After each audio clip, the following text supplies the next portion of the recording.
Faqat qalb ayting, rangi qanaqa chiqibdi? Rangi juda ham yoqdi aka. Mana bu nomerni yechib tashab turib, misol uchun mana bunga o'xshash nomerlar olmoqchi edim. Hozir zo'r yengillik bo'ldi aka. Siz bundan buyog'iga brendingizni, ismingizni yozib olishingiz mumkin bo'ladi. Misol uchun vitsin qilib. Xo'p. Zo'r. Necha pulga tushadi? Narxni men sizga oktyabr oyida aytaman. To'xtang, siz menga necha pulga olgan bo'lardi, shuni ayting. Aniq. Agarda oktyabr oyida $2,500 bo'lsa, vitsin qilib shuni yozdirib qo'yardim. Zo'r narx aytdingiz aka. Agar bunaqa summa bo'lsa, xalqqa juda ham udobniy bo'lgan bo'lardi.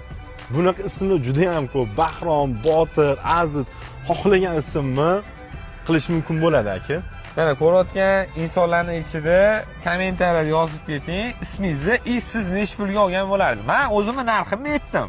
Podpisklarimiz orasida aniq bilaman, narxini точный bilgan insonlar bor. Yozib ketsa aka. Ikkinchi savolim bor. Auksionni taqdiri nima bor? Aka, auksionda hozir yangicha platformaga o'tilyapti. Bundan buyog'iga hamma nomerlar auksionga qo'yilmasdan bitida olinadi. Zo'r. Faqat degan joyi bor, noyob nomerlar auksionda o'ynalar ekan. Misol uchun vitsin yoki ismlar. Yana bitta zo'r yengillik bor aka. Bundan buyog'iga siz nomerlarni sotishingiz mumkin bemalol, ya'ni perkit qilib. Davlatga faqat o'ziga tushgan summani 50% ni o'tkazib bersangiz bo'ldi. Misol uchun mana shunaqa nomerlarni. Misol uchun-da. Qo'lni ko'taramiz, mashinani qisqacha ko'ramiz. Ko'ramiz aka.